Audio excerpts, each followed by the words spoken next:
Today, we dove into one of the most culturally rich days of our trip, and it started in the heart of a traditional Fijian village.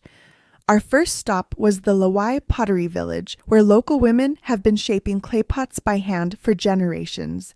As we arrived, we were greeted by a friendly local woman who led us toward the lush banks of the Sigatoka River just behind the village and explained their way of life. Before entering the gathering area, she handed me a sarong to wrap around my shorts. Covering your knees is a respectful village custom. She also placed a fragrant flower lei around my neck. Inside their gathering area, a group of women welcomed us with singing, clapping, and a traditional Kava ceremony, which is a communal root drink ritual Fiji is famous for. Kava, or yakona, comes from the dried root of a pepper-like plant domesticated in Vanuatu about 3,000 years ago.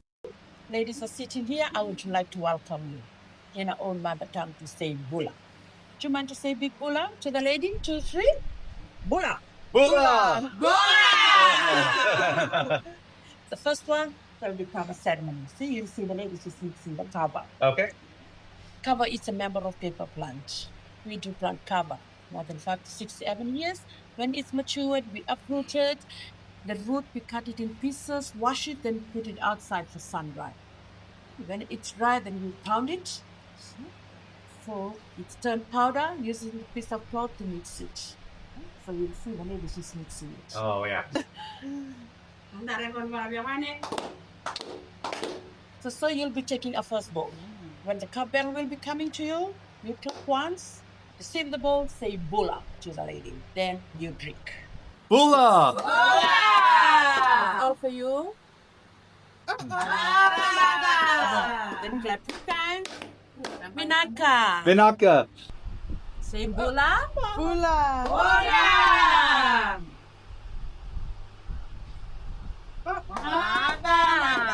Once the ceremony ended, the artisans handled a live pottery demonstration. They gathered local clay, kneaded it by foot to soften it, shaped it using sticks, and then glazed one that had already been fired with smoke from locally sourced pine resin, simple, sustainable, and rooted in land-based wisdom.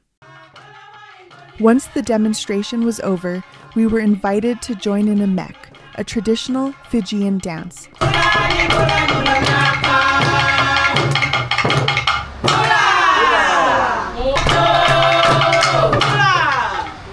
Afterward, the artisans led us to their set-up displays of their handmade pottery at individual tables, and buying one wasn't just a souvenir, it was a way to support a living tradition. From village warmth to historical intrigue, next we visited Tavuni Hill Fort. Perched on a ridge overlooking the Sigatoka River Valley just east of town, Tavuni Hill Fort was constructed in the early 1800s by Tongan chief Maili Latamai, who married into local Aitauke, an indigenous Fijian family, and maintained a powerful settlement there. Today, the site features around 60 house mounds, stone ramparts, ovens that some believed to have served in ritual feasts, and the infamous Vatuni Bokola, a large stone said to have been used as a head-chopping altar during tribal conflicts. Mostly what happened in the olden days that people have a tribal war between villagers and villagers. They fight about the land. And this tribe here, they build a village up in this hill, on by himself. 900? Yeah, he ate it and he put the stone to indicate that he ate this amount of people. Dang. And this is like a whale's tooth. This is the whale's tooth. This is something like a chief's necklace. And this is one of these whale's tooth. It's cost $100 or something. Depends on what size it is.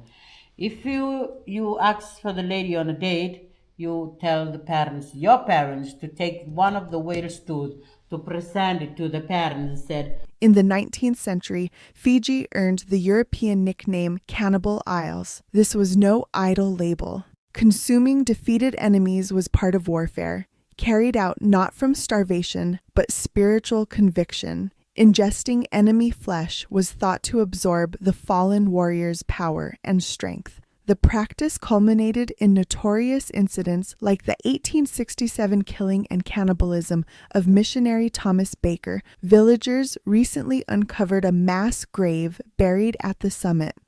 Some interpret it as remnants of war victims or ritual executions, while archaeologists note that it might also be linked to the 1875-76 measles epidemic, introduced after King Kakobau returned from Australia and killed roughly a third of Fiji's population, over 40,000 people, in just a few months. By 1876, Tavuni had been burned amid the Kaikola Wars, a highland rebellion against British colonization and cession of Fiji in 1874.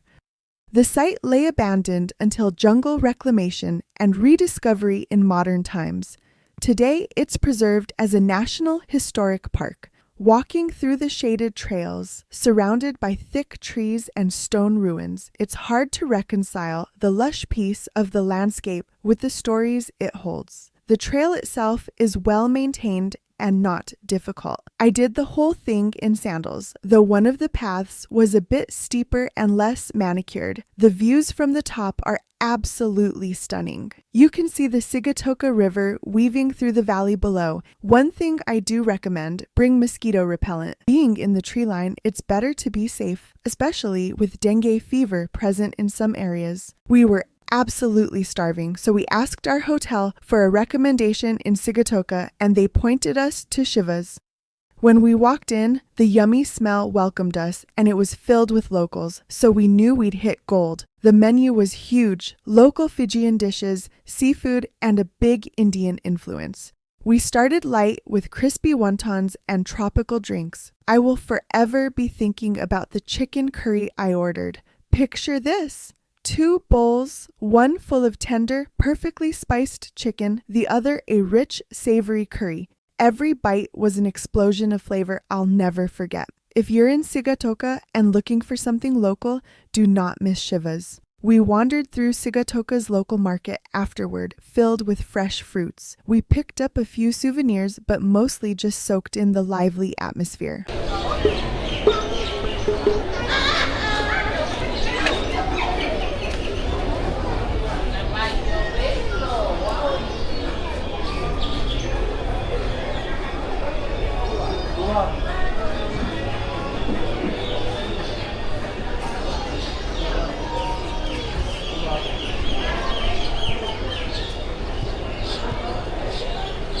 Story over there, those tables.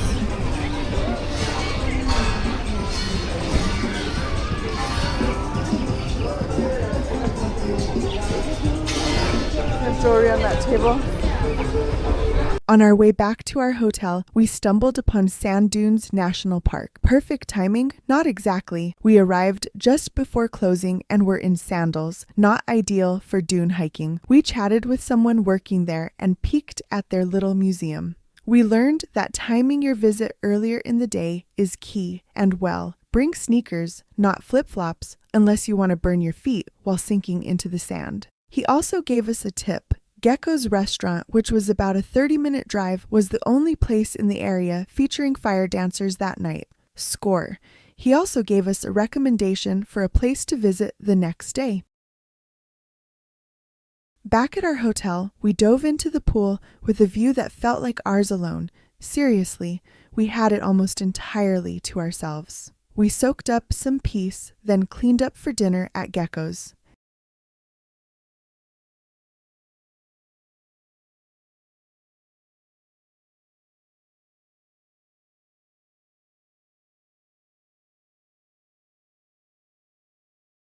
Gecko's menu was varied and affordable.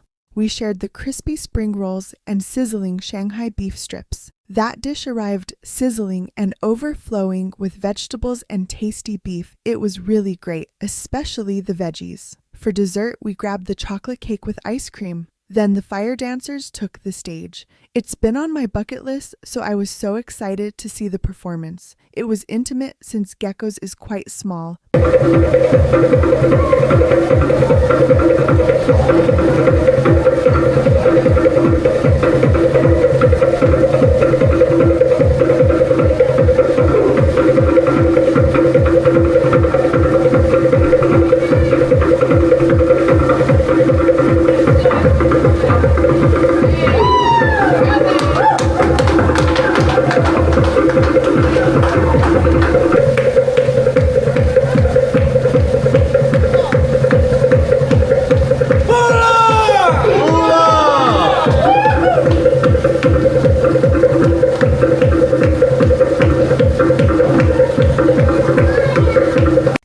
the show, I asked if I could peek into a guest room just to show what a good value budget Coral Coast stay looks like. The staff kindly showed me around, clean, functional, definitely dated, but totally comfortable and just what you need.